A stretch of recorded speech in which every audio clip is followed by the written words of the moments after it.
go back to current slide here. Okay. So now we are recording. Sorry, I didn't want to record all that mess. Not that I thought about it, but I just didn't record it. But it's okay not to, because y'all are all here to hear it. Have you got any issues, questions, problems? I hope they don't take as long to say as mine did. But do you have anything that you wanted to bring up today? Anybody? I think I already put all of you to sleep. Okay. Well, we finished example 2 last time, and we're getting ready to start on example 3. We're in chapter 7, applications of integration, section 7.5, work. And by the way, I did check the new syllabus, the way the state has come out with it, and they actually put work as an optional topic, but you're going to need this in physics, and maybe you've already had it. So I thought, since it's optional, we'll go on and do work. But usually I do 7.6, which is moment, center of mass, and centroids. They put that under optional as well. And normally I do 7.7, which is fluid pressure and fluid forces. They put that under optional as well. So what we're going to do is stop at 7.5. So when we finish this today, I will either post the test. One of the things I had planned to do before class this morning, but then wasn't able to, is check the test and see how far it goes. I have a feeling it goes through 7.7. If that's the case, I've got to come up with a new test. That's going to take me a little while. I hadn't scheduled or planned for this until I found that out last night, and thought I'd have time to do it this morning, but haven't. So it'll probably be this afternoon I'll do that, and I'll post it on Blackboard where that test is. Okay. Now I think I mentioned to you on Monday that I had new office hours now.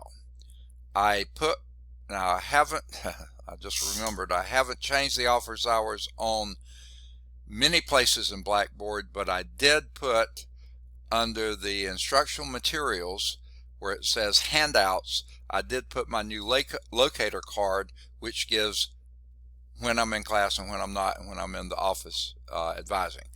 I've got to remember to go back and change the office hours in other places on Blackboard as well. They have us put them in about 3 or 4 different places, and sometimes I forget where they are. So I've got to go out there and try to track all those down and get those updated as well. I just dawned on me I haven't done that either. And I was there in Blackboard earlier this morning doing the other silly stuff they have us do, and I forgot to check on that. So anyway, the new office hours are in place. Basically, I now have office hours from 1 to 3 on Tuesday and Thursday afternoon that I did not have before. So that's the new office hours. Monday and Wednesday, 8 to 10 and 4 to 6. Tuesday and Thursday, 1 to 3. And Friday, 8 to 12.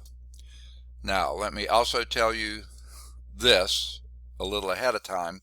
I don't know if this is for sure, but because I need a treatment, and it's been more than 9 months since my last treatment, they want to do it in 2 parts, which is a real pain in the neck and arm and everywhere else. I'll have to go in on a Thursday and have 10% of the dosage, because it's been a while since I had it. They want to make sure that I'm still tolerating it fine. And then if that does well on Thursday, then I have to go back the next day on Friday and have the full dose, the 90% of the dose. Okay. Well, that's going to wipe out classes on Thursday. I can't help that. Doesn't affect you any because you're Monday, Wednesday. But it will knock out basically all my office hours on Friday. So hoping that we'll be able to schedule this, not this Friday because that's right on top of us here, but next Thursday and Friday is probably when it's going to happen. Okay. Now the following Friday, I'm going to have to take some personal leave because we've got to go over to Georgia and take care of some business there. So It looks like right now there's going to be 2 Fridays in a row I will not be in the office 8 to 12. Now I may still be reachable by phone. I'll have my phone with me while I'm doing the treatment, but at the Kirkland Clinic it's really terrible to get a signal because they got all the electronics, all the steel in the building. You just get a really lousy signal. However, they've moved us up to the 5th floor to do the treatments. It used to be on the 2nd floor, so it may be that it'll be easier to get in and out. I don't know that. I've only been there once, and I don't recall if I was able to get a signal or not. And then when I'm driving to Georgia, my wife will be driving. Then I'll have the phone with me there too, and you can call me then too. So I'll kind of be still office hours, but I won't be here in this office, in this bedroom. So again, way too much information, took too long. Anything else before I get on to another rant here? Okay, like I said, we're in Chapter 7, Application of Integration, 7.5 Work, the last section we're going to do in Chapter 7. So there will be a test, basically 2 questions on each of the first 5 sections, these 5 sections in Chapter 7. And I'm pretty sure the test is not set up that way now, so I've got to go back and change it. But we're on page 488, starting example 3. Now, example 3 is not on the PowerPoint, this is the end of 2. So let's go to the whiteboard and let's do example 3. Alright, now I've still got to do some maneuvering around here. You can't see it, but this taskbar, they put it in the whiteboard, so it takes up room, and the whiteboard gets behind your names over here on the right, so I move the whiteboard as far as I can to the left and up as far as I can to get it out of the blockage that's at the bottom of the page. Okay, so any questions before I get going? Example 3, page 488, says a space module weighs 15 metric tons on the surface of the Earth. Okay, so that is a weight. Well, it really isn't a weight. They're using the term badly. A metric ton is actually measuring mass. It's supposed to be. Now, whether they're using this term properly, I'm not sure. Let me read the whole problem here. How much work is done in propelling the module to a height of 800 miles above the Earth, as shown in the figure? Now, I don't want to draw this figure, so let me attempt to hold the book up so you can see what I'm talking about. There's the picture. If you have your books open, like I said, it's on page 388, I think it is, and you see there's the Earth, and they're going to propel this module up 800 miles above the surface of the Earth. But you notice they give the dimensions of the Earth because you see, you treat, and you probably did this in physics, or if you haven't taken physics, you will. It's what they call a free body diagram. You sort of concentrate all the mass at the center of the Earth.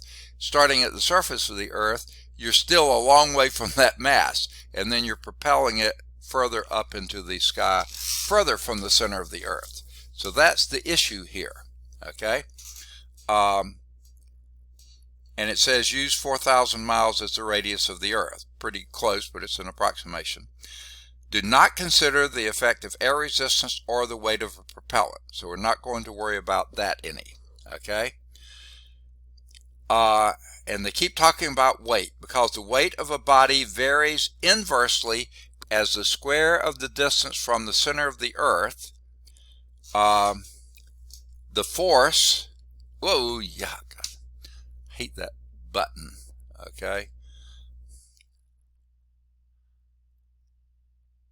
I have no idea what that button's even doing, but when I went to move it, I hit the button rather than the pad.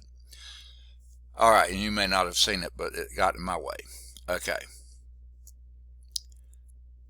the force exerted by gravity is this. F as a function of x is equal to c over x squared. Now that's your basic inverse square law, that the force on the surface of the earth, the force exerted by gravity is c over x squared, where x is the distance from the center of the earth. Now we know what the force is. This force is your weight, by the way. Okay, we know what it is on the surface of the earth. That's when x is equal to 4,000 miles. Now let's see, c is a constant proportionality. Because the module weighs 15 metric tons on the surface of the earth, and that's approximately the radius of the earth, approximately 4,000 miles. You use that to find out what that constant proportionality is. Okay, so we know the force, and they're using 15 as if that is a weight. They said it was a weight, but they gave it in units of metric tons, which usually is a mass unit, but we'll let them get away with this. They're not physicists, they're mathematicians. So they're using 15 is equal to whatever that constant proportionality is over 4,000 miles squared. Now, I'm going to tell you why they're able to get away with this. Now, how many of you have had physics already? All of you, or none of you? One or two? Whatever. Yeah, okay, Brandon's taking it now. Andy? What'd you say? My bad. I could barely hear you. Okay, have you taken your physics yet? Or are you taking it now? Or you don't have to? I'm doing chemistry right now. Oh, chemistry, okay. So you haven't had physics, okay. Jordan? No, I haven't took physics yet. Okay, and Ashton? No, sir, I haven't took it Okay, yet. so 3 of you haven't taken it, and Brandon's in it now, okay. This is not strictly how a physicist would do this, but here's why they can get away with it. The force here, even if this was not a force but a mass, the mass is proportional to force, okay? So they can get away with that because you see they've got this constant proportionality here. The reason they're not telling you that constant proportionality because they're using mass in metric tons, which if they're correct at that, that is a metric unit, and they're using the distance in English or US customary units, miles, which is sort of crazy. A physicist would never ever do this problem this way. But because these are all related by I'm trying to think, convert, goodness, what's the word?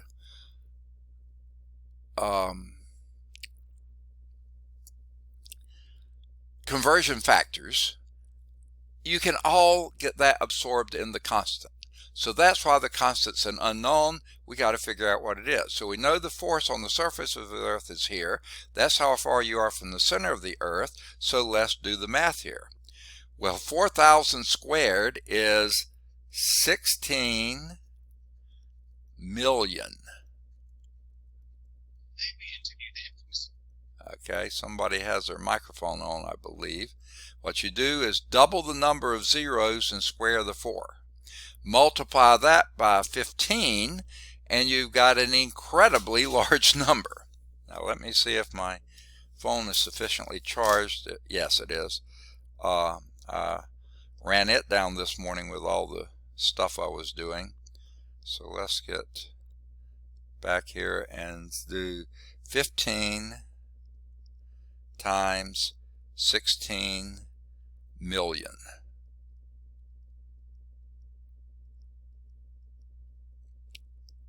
That's equal to 200. So your C is equal to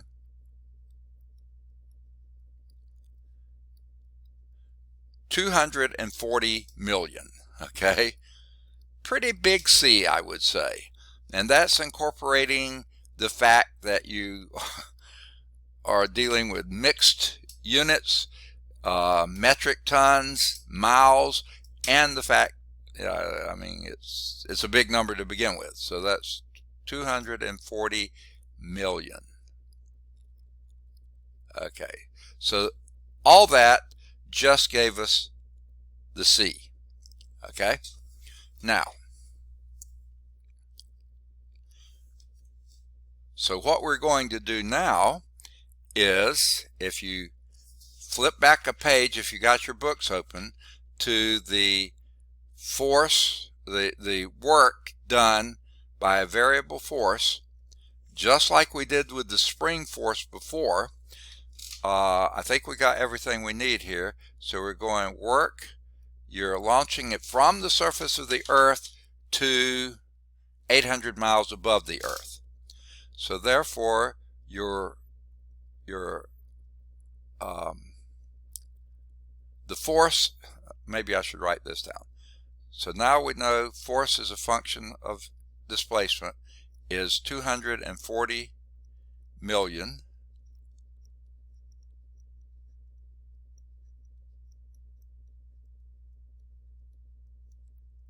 over x squared.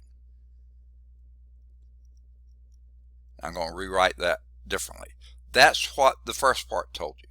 Okay, the fact that it was 15 metric tons, the weight there. So the work is going to be this variable force times dx, just like we did before. Well, since this is a constant, bring that outside the integral. Don't be clouding up the issue in there. Okay, now you're going from the surface of the Earth, which is 4,000 miles from the center of the Earth, to 800 miles into space. Am I remembering that right? You're right. So that will be 4,800 miles, because it's another 800 miles up. Okay, and here, like I said, I'm going to rewrite this to be x to the minus 2 dx. This over x squared was your force. I pulled the 240 million out here and then took the x squared and made it x to the minus 2 here. Is that making sense? Okay, certainly this problem has big numbers, but the principles are fairly straightforward. So that would be 240 million. I'm sick and tired of writing that, but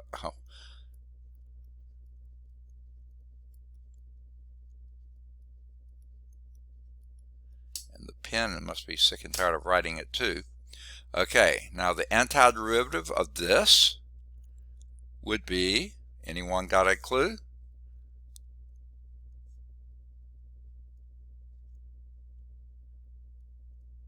Just a good old power rule, right? Increase the exponent by 1, that makes it a minus 1, divide by that minus 1, which is the same as multiplying by minus 1, and then evaluate that from 4,000 to 4,800.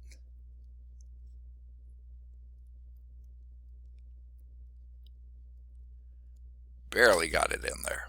All right. So what does that give us? 240 million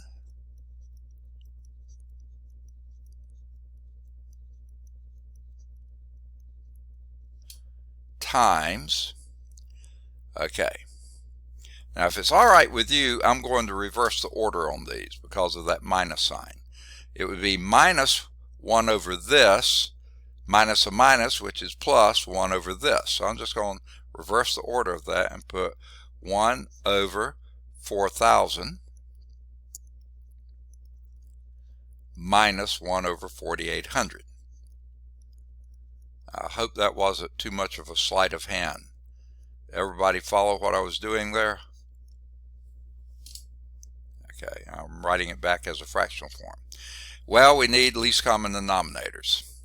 Well, we know, I hope I'm not going to confuse the issue here, but I'm going to multiply everything in here by 100, which will wipe out these two zeros, and at the same time divide that by 100 and wipe out those two zeros, just because that's way too many numbers for me to keep up with. Okay? Now, next thing I'm going to do, find the least common denominators between 40 and 48. Well, I know there's common between those is 4. This is 4 times 10, and this one is 4 times 12. Well, I could have made that 8 times 5, and this would be 8 times 6. Okay, that I like better.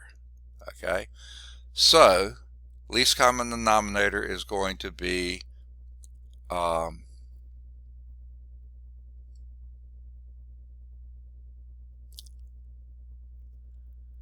we're going to have least common denominator between those two is 30, so 30 times 8, it's still an awfully big number. So frankly, let's go on and divide out the 8s. Okay, let's do that. 8 into 24 would be 3, and 8 into 40 would be a 5, and 8 into 48 would be a 6. Okay, forget about that. All right, that's a lot more doable. Okay, I'm just really lazy when it comes to doing this kind of stuff. That would be 3, 0, 0, 0, 0, 0. Because I wiped out two of the zeros here. That gave me 1, 2, 3, 4, 5 zeros, and then a 3. So that's yuck. Okay, that's on the outside. And on the inside, let's do the least common denominators. Least common denominator is 30, and this would be 6 30ths minus 5 30ths. That would be 1/5 minus 1/6. Well, that's going to be 1/30th. All right, so now we can wipe out another 0 there and do 3 into 3 will be 1. So that looks like the work done will be 1, 0, 0, 0, 0, 10,000. And what in the world units would we use? Okay, and that's where all this mess has gotten us into a huge amount of problem, because we were using forces in I don't know what units, but you're using miles, you're using metric tons. Let's see what they said. They said, okay, they left it as miles tons. So they're treating that ton as if it's not metric ton, but English ton, which there's not a lot of difference between the two, so we'll let them get away with that. This will be in mile, which is a strange unit, tons. Now the rest of it is just unit adjustment. Okay, so what I'm going to do here, I'm going to erase some of this stuff that's in the way here. This is such an aggravating thing. Okay, there we got it. I'm going to erase this because that's in the way. And we've already finished with it anyway. In fact, I probably could erase the rest of it too. But maybe we'll have enough room to write. All right, so let's take our 10,000 miles tons. We're treating this now as if it's English tons, not metric tons. So, but they're very close to each other, so I think that's going to be fair. And we need to get this. They want it in foot-pounds first. Okay. Well, in foot-pounds, what you got to do is multiply by blank blank, and then multiply again by another blank blank, and that yields you an answer in foot-pounds. Now what the blanks here are, the first blank are for your numbers. Don't worry about those yet. The second blank is for your units. That's where you focus. Okay? So let's first get from the miles to the feet. Okay? Getting miles to feet, you want miles on the bottom here and feet on top, because you want to be able to divide out the miles and leave feet on top, which has got it. Well, how many feet are in a mile? I don't know if you know this, but it's 5,280 feet in 1 mile. Okay? Now, next we need to get from tons to pounds. Well, again, we'll put tons on the bottom and we'll put pounds on top. That way we can cancel out the tons and leave pounds where we want it. How many pounds in a ton? 2,000 pounds in a ton. Now, I'm assuming they're using English tons. No, they're not. They're not. Sorry about that. They were using metric tons, which is a really bizarre thing. And in metric tons, it's 2,205 pounds in a metric ton, which is a weird non-physical way of doing this, because metric ton really is measuring mass and pounds are measuring force. So it would make a physicist turn over in his grave to see this kind of abomination going on, but it works. Okay, 2,205 metric tons, pounds in 1 metric ton. Okay, now, so what we got to do is multiply all those things together, because they're all in the numerators. Okay, so that'll be 10,000 times 5,280 times 2,205 equal, whoa, okay, that equals 1 point, where's my pen? There it is. 1.16 times 10 to the 11th foot-pounds. And that's what they did one more unit. I don't know where they got it from, but you could. That's the answer I got. Okay, and you see when they do the the E there, that means times 10 to the, and then the 11 is the power of 10. That's scientific notation. Now, I don't know, again, this will drive a physicist crazy. If you look at the problem, they say 15 metric tons, well, that's at best 2 significant digits. 800 miles, I'm guessing that's only 1 significant digit.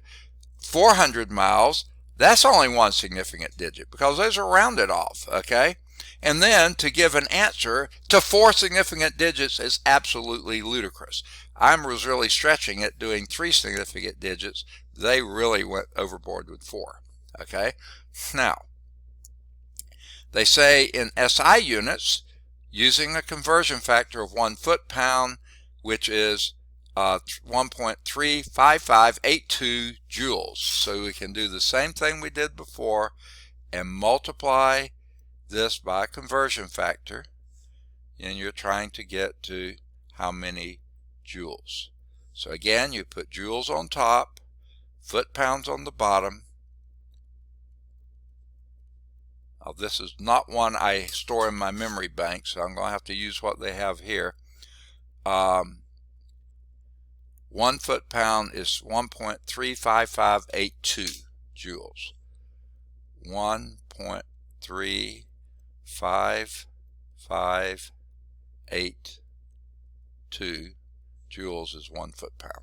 So take that number that I have on my screen already and multiply it by 1.35582, which is sort of ridiculous because that's way more significant digits than you got. So that gets you up to about 1 point, and this again is approximate. This is approximate. This is approximate, and I'm being very generous with mine. They do even more. 1.58 times 10 to the 11th joules, which is a lot of work. They do 1.578. I would have done 1.579 if I'd have taken it that many. So their round off even isn't right. Okay. Now, there was example 3. In terms of physics, a very sloppy example. Okay. But it's okay. We can live with it. Okay. In terms of math, that's what they wanted. The calculus part was easy. Variable force times displacement, that gave you your work. It's just getting there. And then once you have an answer in miles tons, and for some reason I left off I think one of these things, when I hit it, it erases things at random. Those are miles tons, and then we took that and converted and converted and converted. All right, this is where we pick back up to the PowerPoint. 7.5. Let me go there. Now, excuse me just a minute. I'm going to blame it on the anemia, but I really feel like I need a little boost. Hold on.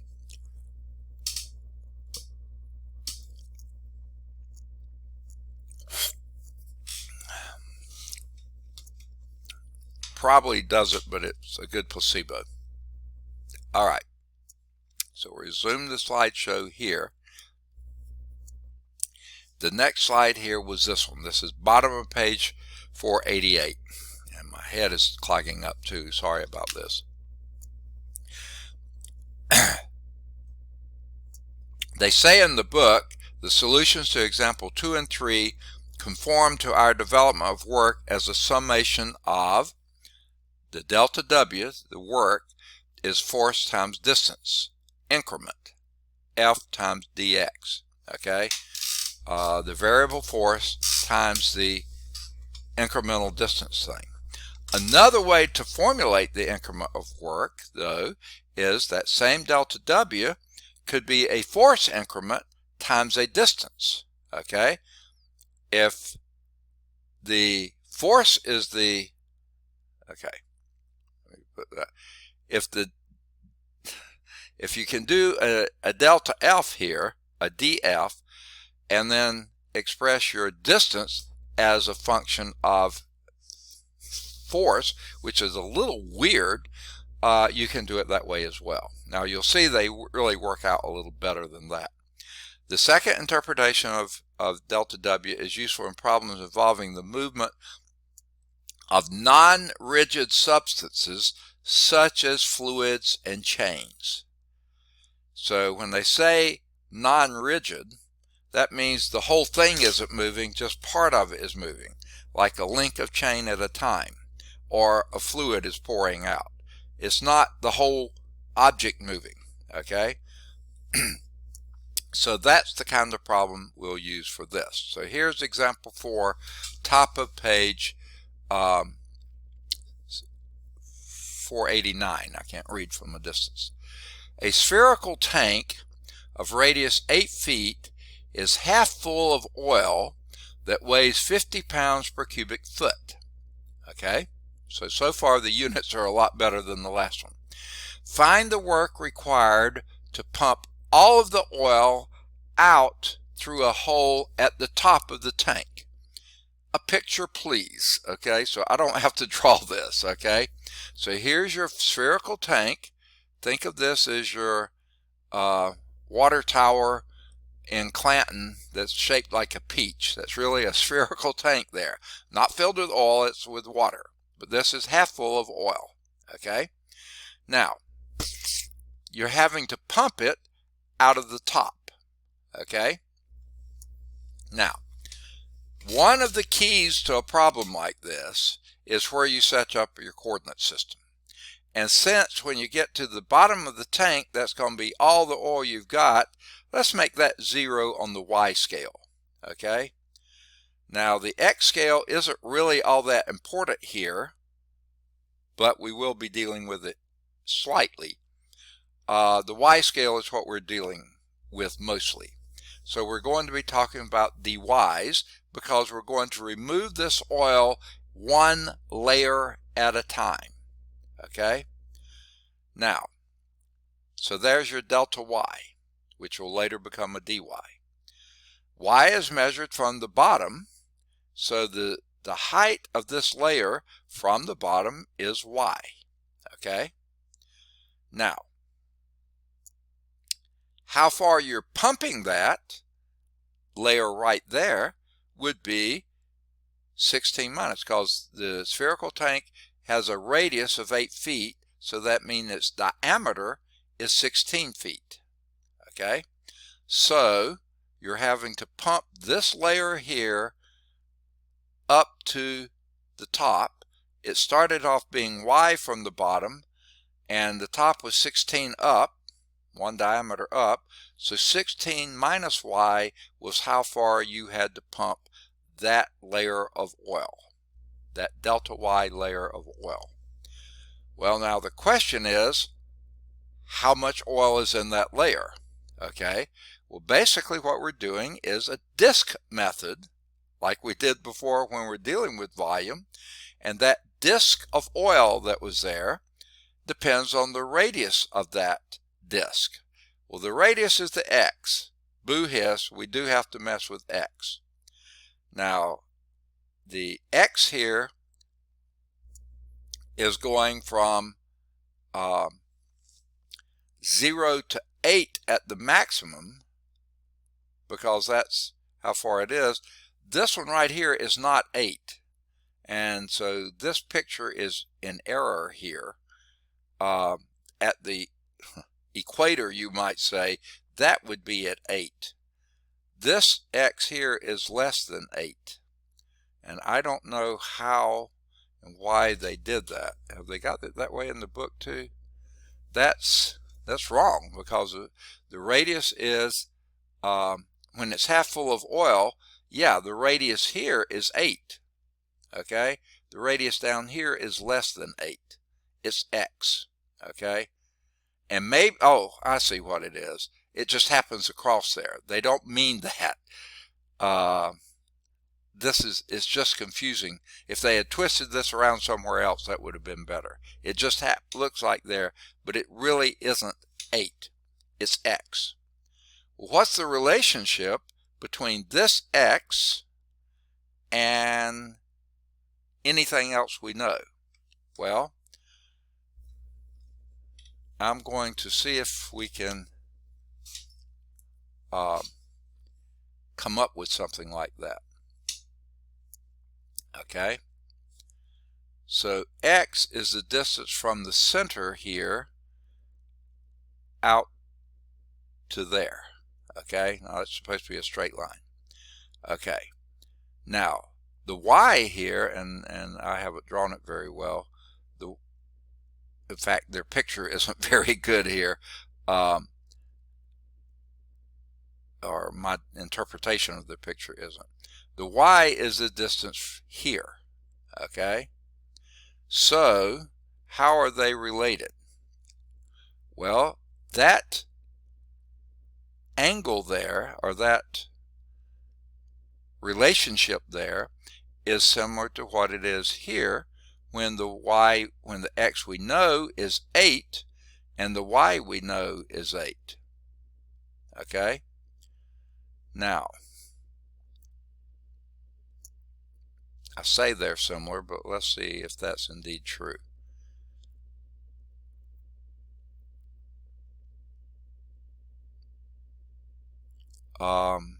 It doesn't look like it would be. Yeah, I think it is. So this X squared, this is so aggravating, X squared, okay, plus, and this is your Y squared, Now that's going to be equal to this distance here squared. And I can't see any really easy way to do that. Let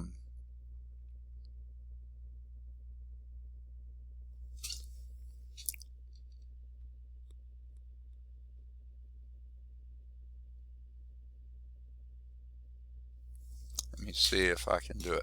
Consider the oil to be subdivided in the disk of thickness delta y, radius x, shown here. We got that. Okay. Now we'll probably come back to this in a minute.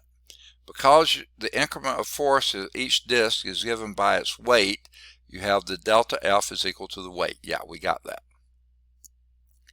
Now that's 50 pounds per cubic foot. That's the density they gave us earlier. Okay, somewhere here.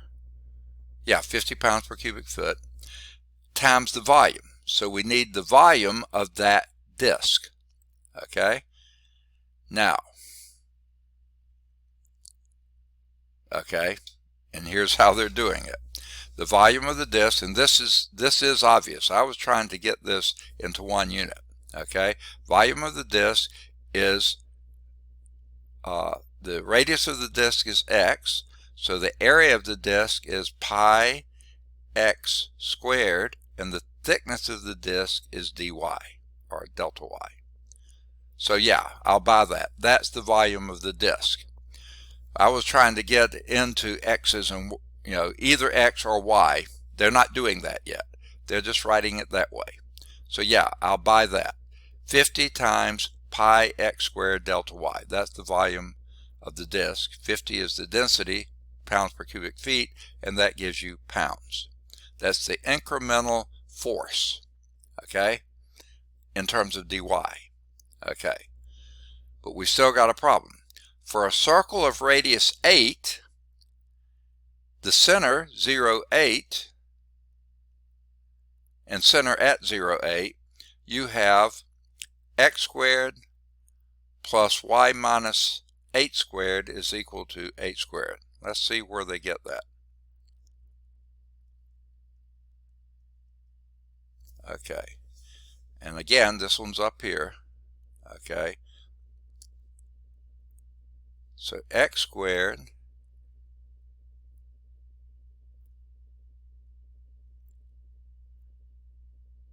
okay,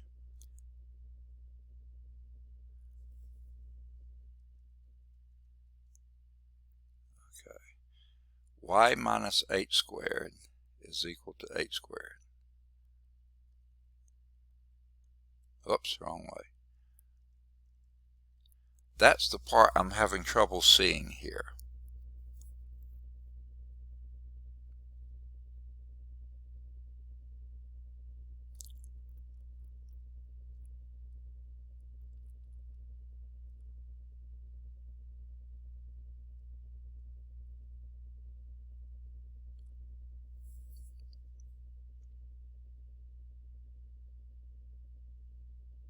Okay.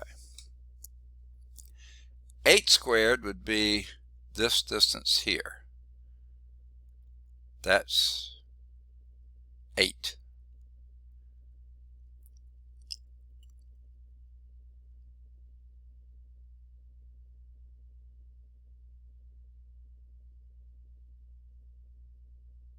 Well, I don't want to sit on this too long.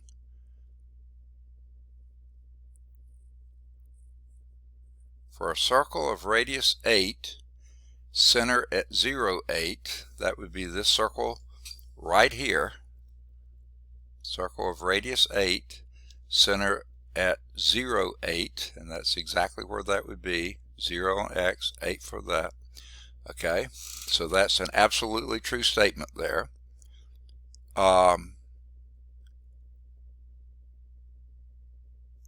You have x squared plus y minus 8 squared is equal to 8 squared. Okay, this height right here would be y minus 8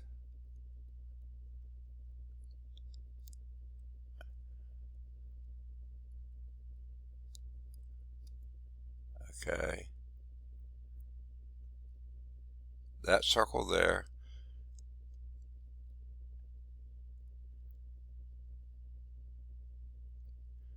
okay, I'm just not seeing where they got this. Maybe this is a triangle they're doing.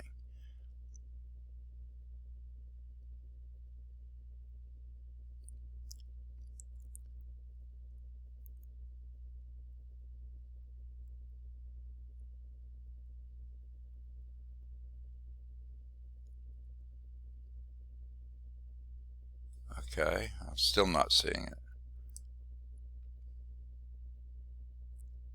Okay, maybe this is it. That's your 8.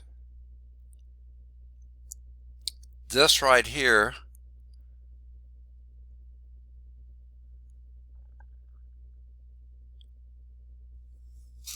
sure it's not 8 minus y, it's y minus 8. They don't show that anywhere in the picture where they get the y minus 8.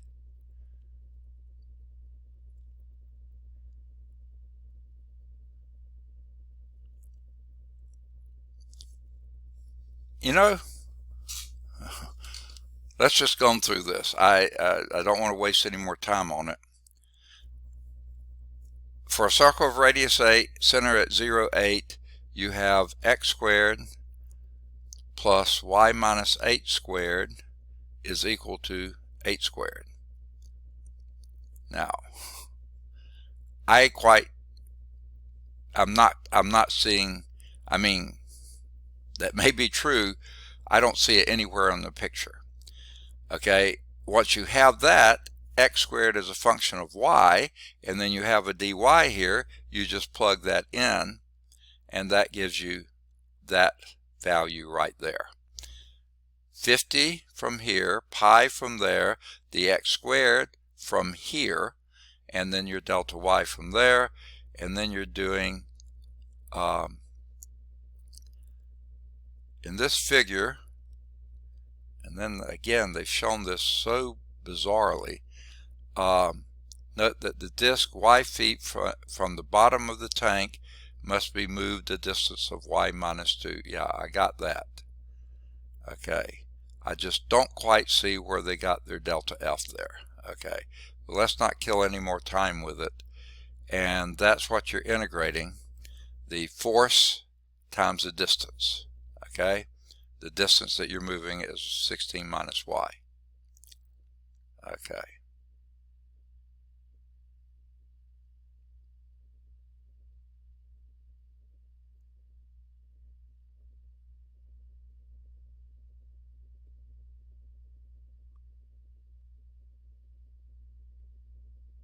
Okay, I'm trying to figure out how they got that.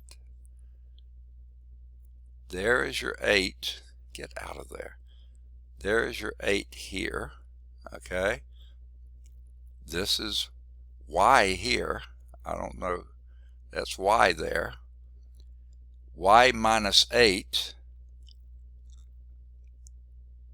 I just don't see where they get that. And this is your x here, which they make it look like it's 8. It's not. Okay. And I cannot see what angle they're using there. I'm not going to kill any more time with it. Okay. So there's your delta W. Because the tank is half full, y ranges from 0 to 8 feet. That's what you're measuring from. And the work required to empty the tank is then the integral from 0 to 8, 50 pi, bring that out front, and then they multiplied this by that, okay? And that gives you 256 y minus 32 y squared. That's this one times that one minus this one times that one. So that's a minus 16y squared, another minus 16y squared, and then this one times this one is plus y cubed. So I can understand that part. And that's what they're integrating then. Bring this to the outside, and then you integrate that. And this would be y squared over 2, which makes this 128y squared. This will be y cubed over 3, which will be 32 over 3 y cubed. And this will be y fourth over 4. Evaluate that from 0 to 8. And again, the rest of it is just calculating. Okay? And that gives you that number. Okay?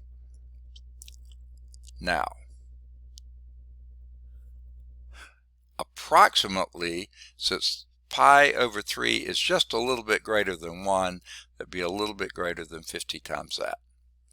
589,782 foot-pounds. Okay.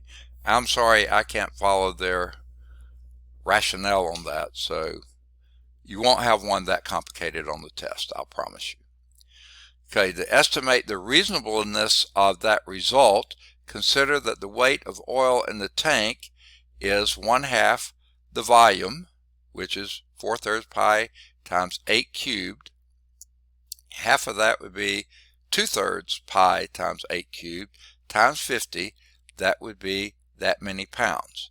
Lifting the entire half tank of oil 8 feet would be a work of that amount, but we're not doing the whole thing that high. We're doing that would be just halfway up. We're doing some of it a lot more because the oil is actually lifted between 8 and 16 feet. Seems reasonable that the work done would be more than this, but not an enormous amount more, because the closer you get to the bottom, the less oil you're having to lift. Okay, and that is the last of the slides here, but there is two more examples. So let's go to our whiteboard and see if we can work these. Hopefully these will not be quite as weird as that last one was. Sorry about that. So let's go back to the whiteboard, clear this out of the way. It may be just my thinking is so cloudy this morning I'm not seeing things, so I don't know. So here we're lifting a chain. Okay, let me show you the picture for those who don't have books in front of you. All right, here you have a front end loader that's lifting a chain up into the air. That's the situation here. Okay, this is somewhat similar to a chain going down a hose pipe, say on a ship, but this is going in the opposite direction. You're lifting it up. Okay, so a 20-foot chain weighing 5 pounds per foot. So we got a total of, I'm going to say L is equal to 20 feet. That's the total length, 20 feet. Okay. Now, what you might call the linear density, if that's a weird way to say it, would be, I'm going to call that rho sub L for linear density, would be 5 pounds per foot. Okay, that's how much it weighs, 5 pounds per foot. Is lying coiled on the ground. Okay, starts on the ground. How much work is required to raise one end of the chain to a height 20 feet so it is fully extended? So you're going to raise this to its full height. Okay. Now,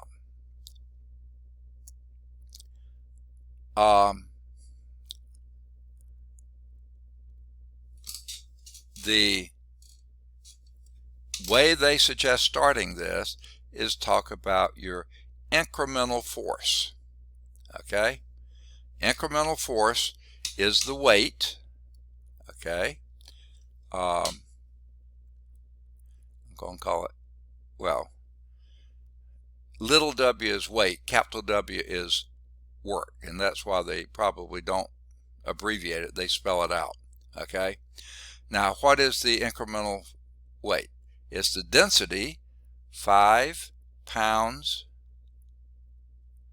per foot times y, which is the number of feet you've lifted it, okay, the length. And they're actually calling this the delta y because this is the incremental part. So it's 5 pounds per foot times how many feet you lift. So y is how far you've lifted it, okay? Now, a typical section initially on the ground is raised to a height of y. And again, they're not showing this too clearly, but you start with the coil down here on the ground and you're lifting one end 20 feet until down here you have that very last link, okay? Now, how far you've lifted that is your y, starting from 0 to 20, okay? That's your y scale, okay? Now,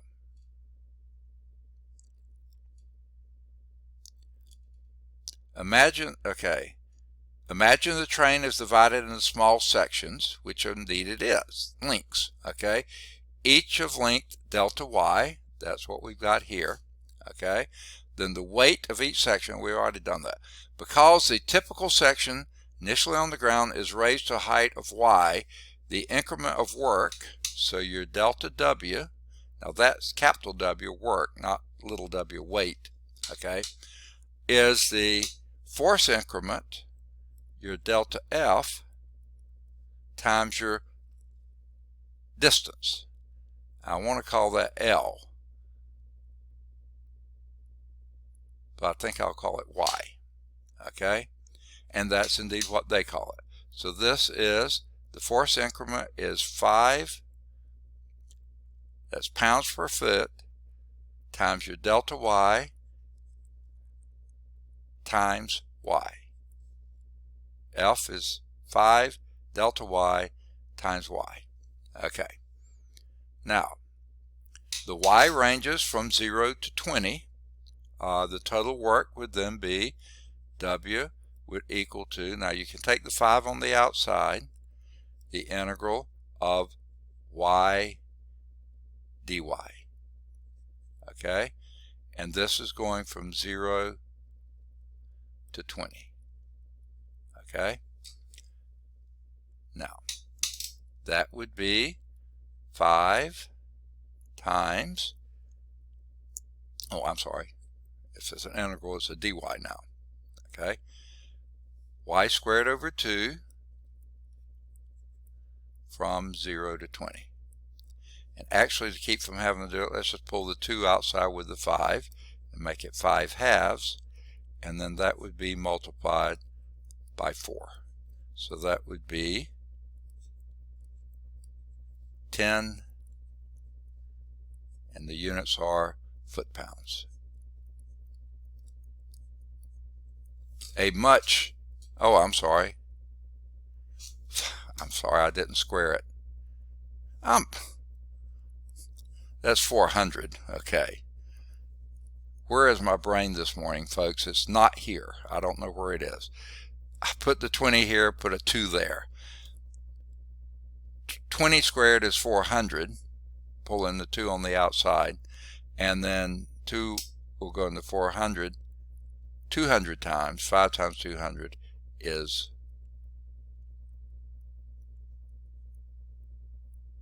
1,000. 1,000 foot-pounds of work. Okay?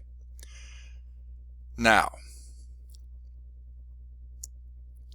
this next one requires quite a bit of physics in it, and it also, if my memory is right, it requires a fair amount of approximation. And let me just see if my memory is right here.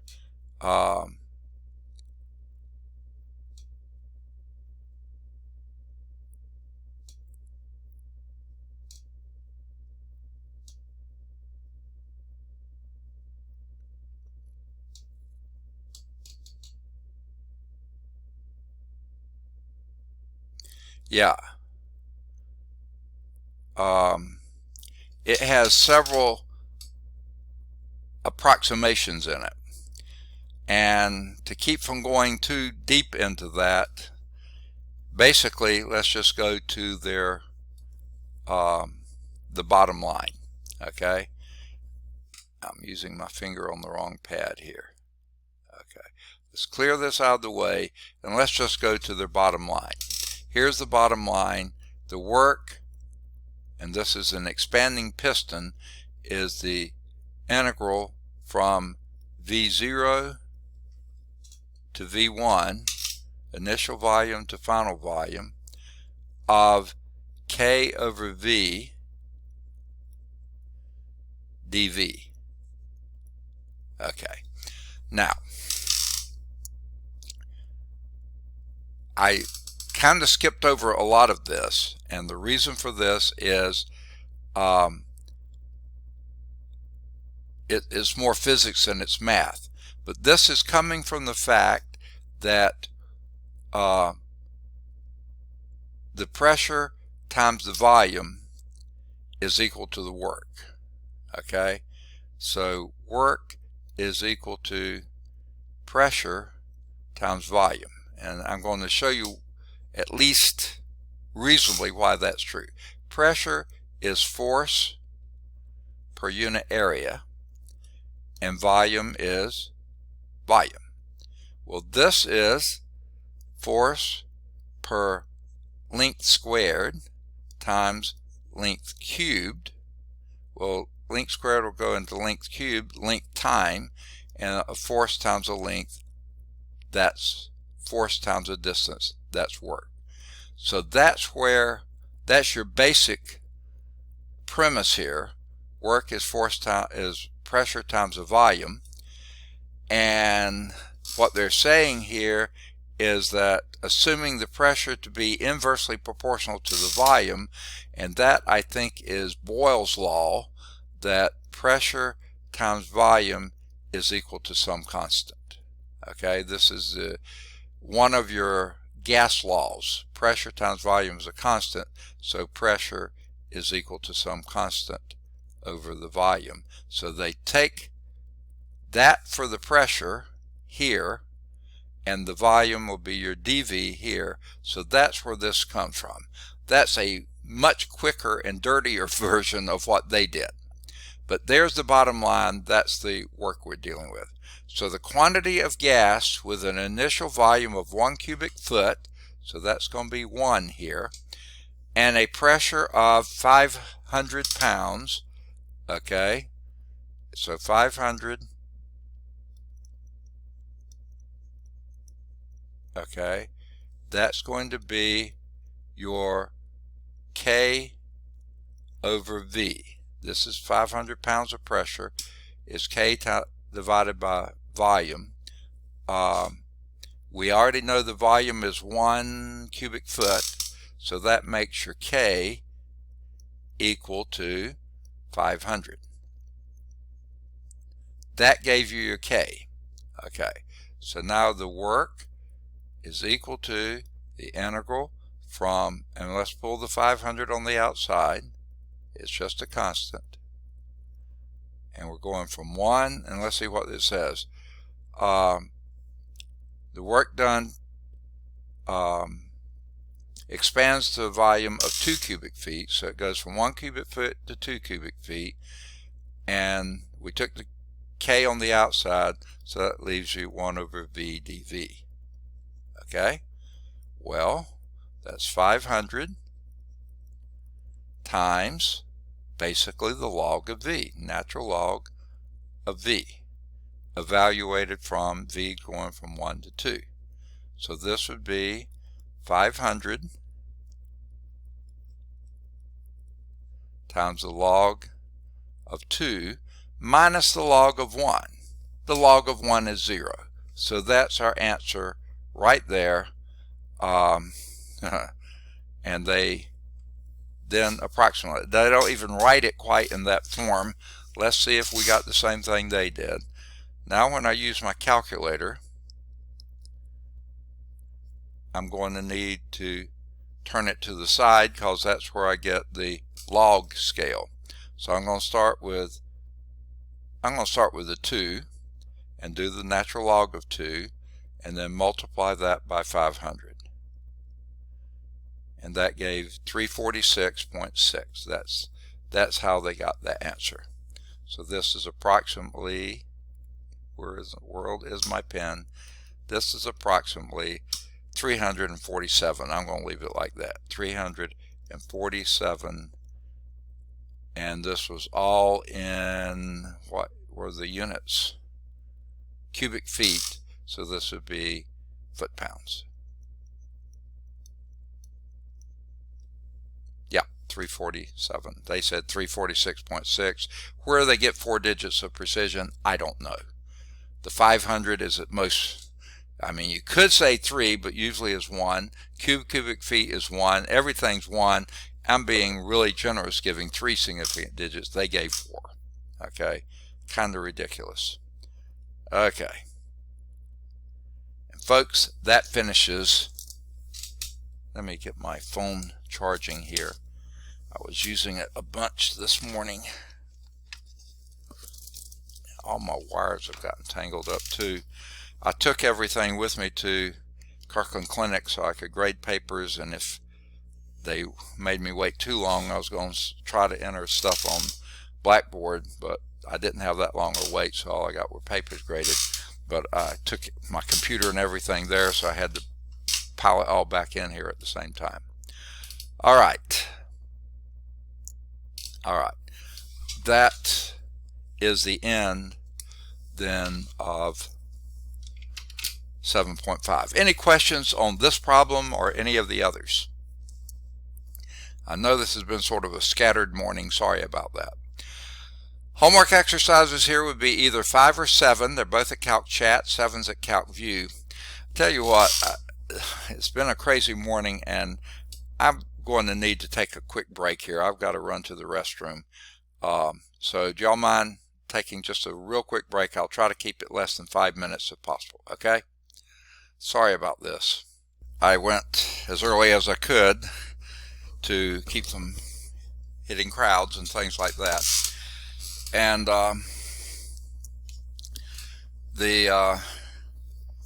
so I didn't eat breakfast.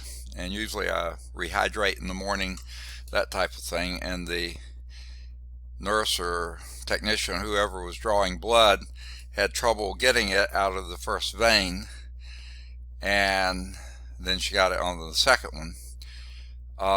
And then I got to thinking about it this morning. I wonder if because I wasn't fully hydrated, my veins didn't have that much hydraulic pressure in them, and that made it difficult. So this morning I really forced the fluids. I drank a whole lot of water before I went, because again, I tried to go as early as possible, so I didn't bother eating breakfast.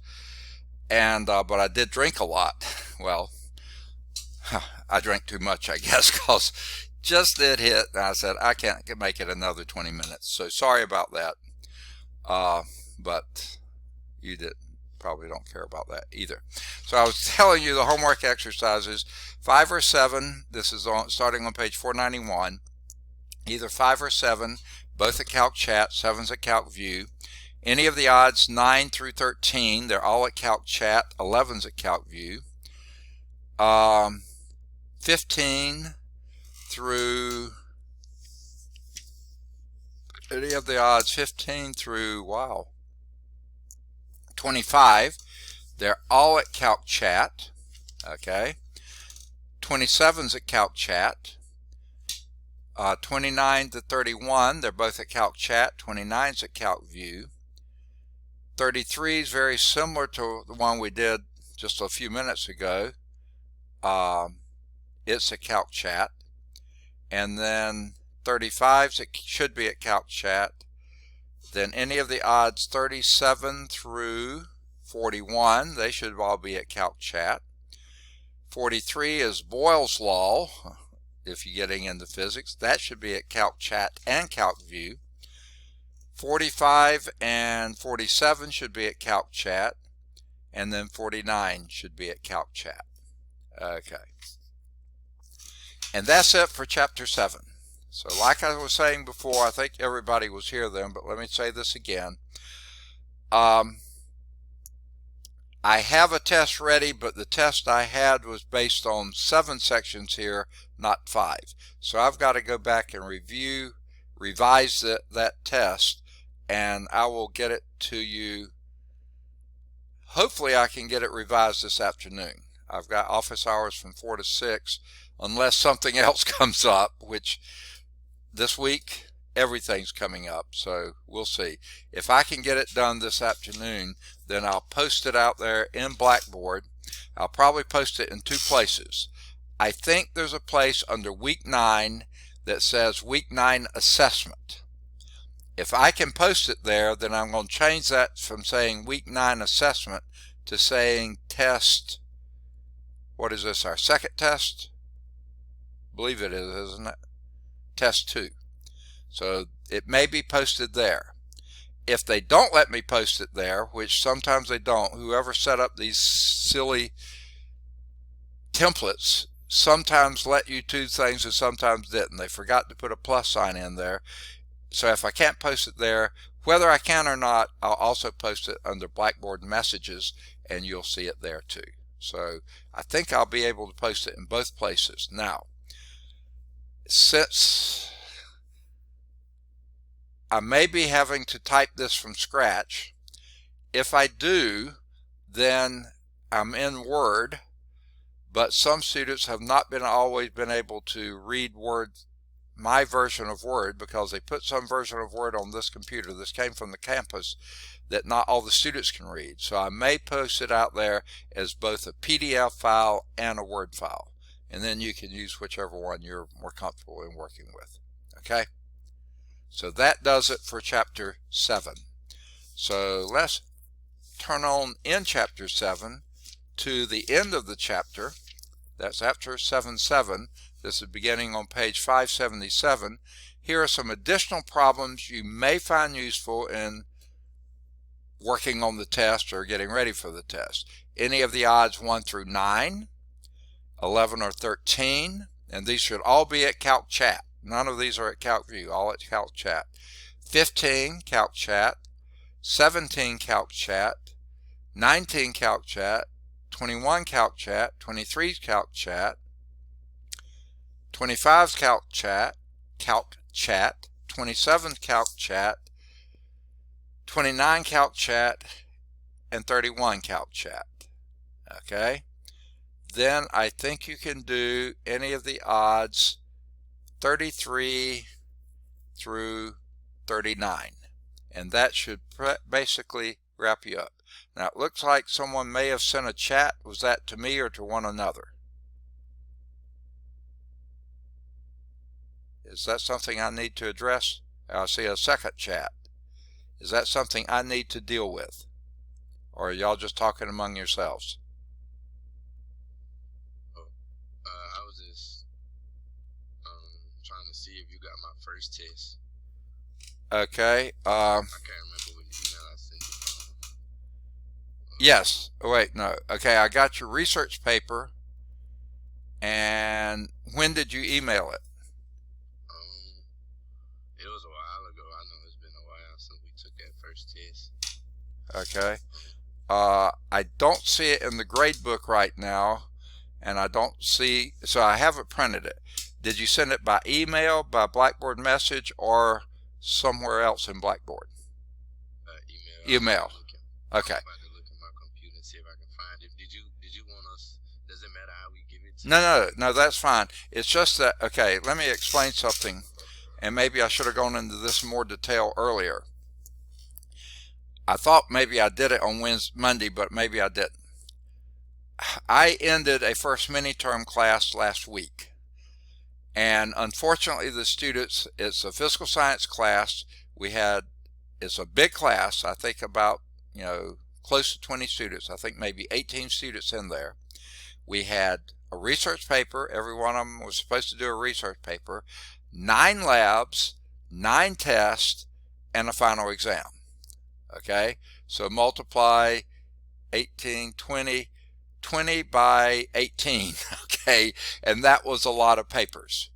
Now the unfortunate thing is an awful lot of those students, a few of them did get the work in on time, as we went. But we only met for 8 weeks, so it was coming in all the time, but a bunch of them were very, very late getting work in. So I got the vast, I don't want to say the vast majority, but an awful lot of those papers in last week and over the weekend. So I was doing nothing but printing stuff from them for the longest time. So I'll have to go back and check and see if I got that. If it seems like if it was a long time ago, if it was over the weekend, yeah, I can understand how I missed that, because I was trying to get that class done because grades were due in Tuesday at noon, and I had to get those done. And then I had to get set up for my second mini-term class that started yesterday. So I am behind on grading this, but I don't have, right now, I don't see that I have a copy of that. I have your research paper, but I'll have to go back and check and see if I can find your first test.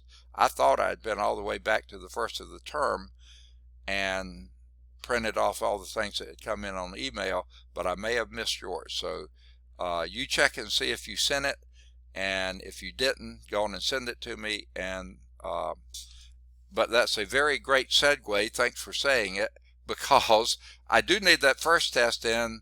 I don't like you to have 2 tests out at once. So if you haven't finished the first test, please finish it and send it to me, and then start working on the second test. Like I say, I doubt I may be able to get it done this afternoon. If not this afternoon, it may be Friday. Okay? Because I have I do have 2 hours in the day tomorrow too. So I may be able to get it done tomorrow. Hopefully by Friday it'll be out there. Okay? And I'll put it under this week. Okay. Was that all? Yes, sir. Okay, good deal. So if you go through 39 on the review exercises, that covers the ones we did. The rest of them are the sections we skipped. Okay, so now we're ready to start in chapter 8. Okay, so let's see, I don't know how much time we've got. 5 minutes. So let's see what we can get started in chapter 8. So I'm going to go to a new share here, and there's 8.1 right there. Okay. I want to get rid of this slide. Get it out of the way. And now I don't know why. I close it out and it's still there. So now I'll get rid of it there. And we'll start this from the current slide. All right, here we go. Now, obviously, it's having some problems on some stuff here. Hopefully, it's just this introductory thing. Chapter 8 is integration techniques and improper integrals.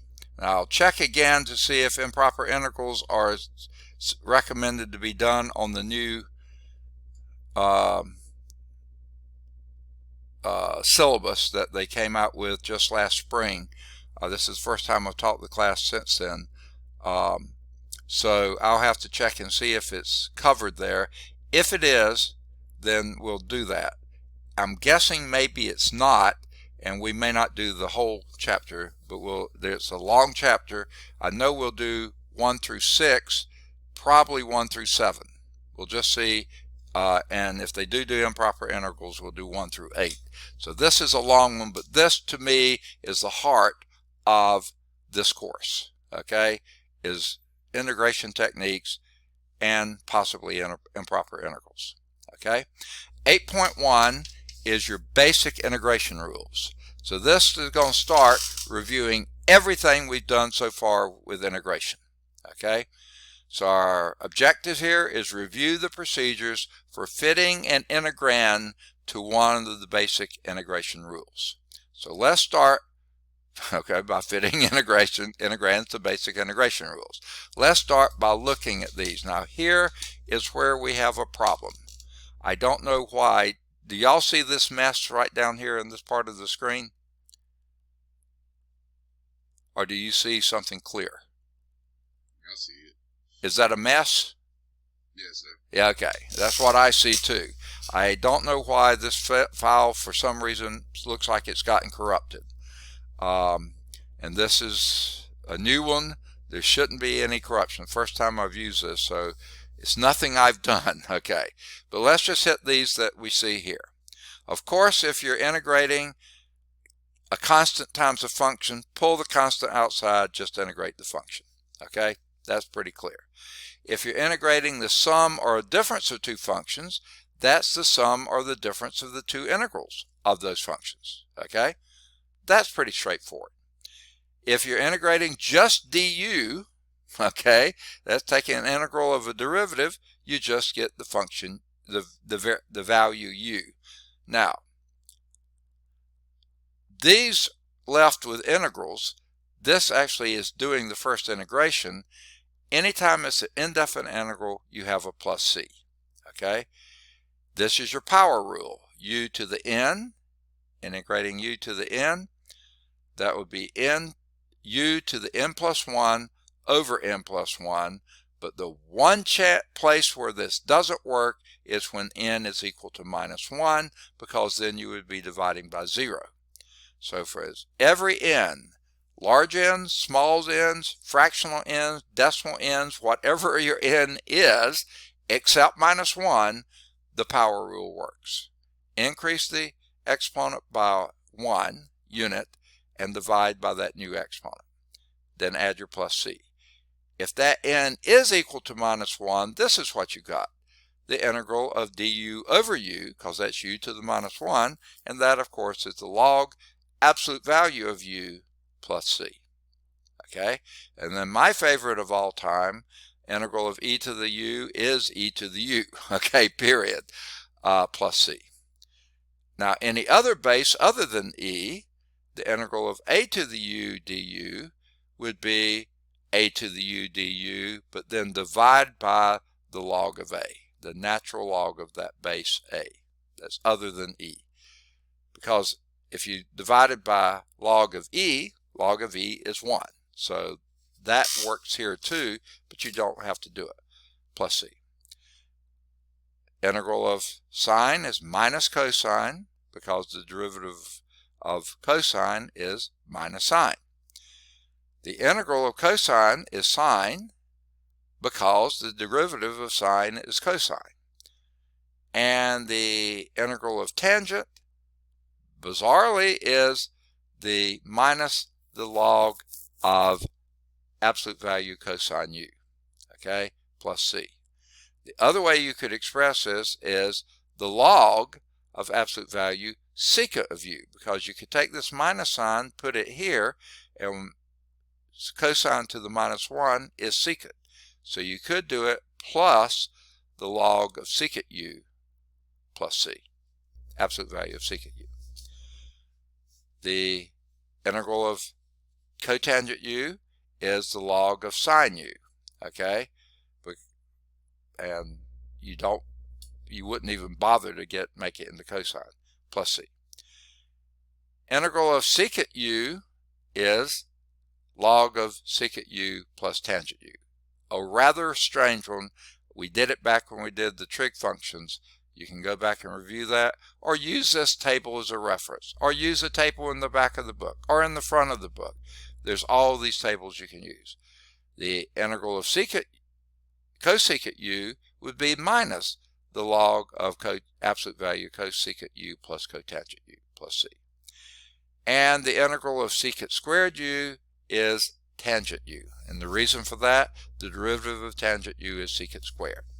Now, since they have this garble here, I'm going to write the rest of these down for you. If you got your books, you can already see them, but I'll write them here. So I will go to the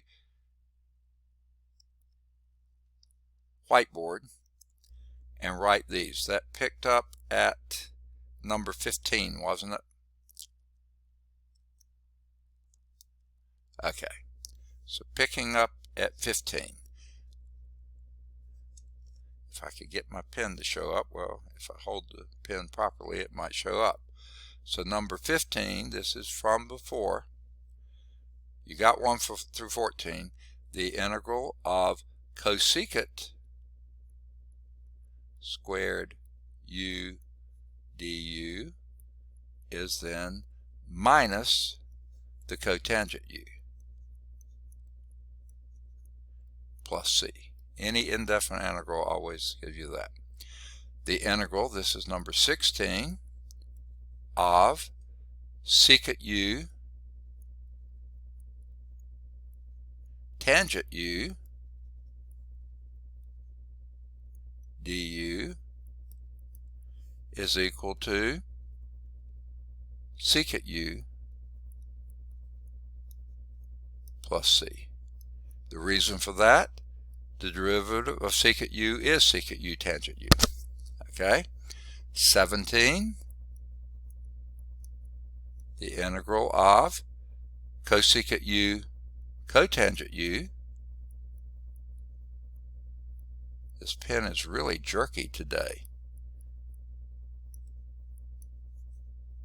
I need to slow down. It does better if I do slow. That's minus cosecant u plus c. Okay? Because the derivative of cosecant u is minus cosecant u cotangent u. Okay? Number 18. Now these are getting a little more esoteric here. The integral of du over the square root of a squared minus u squared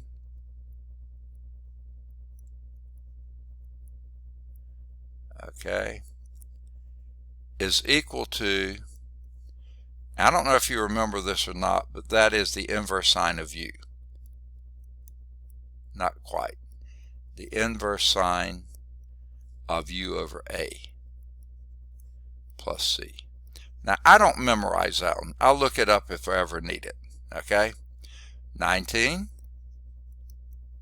is the integral of du over a squared plus u squared I already got the du there, is equal to 1 over a times the arctangent or inverse tangent of u over a plus c. And number 20, integral of du over u times the derivative, the square root of u squared minus a squared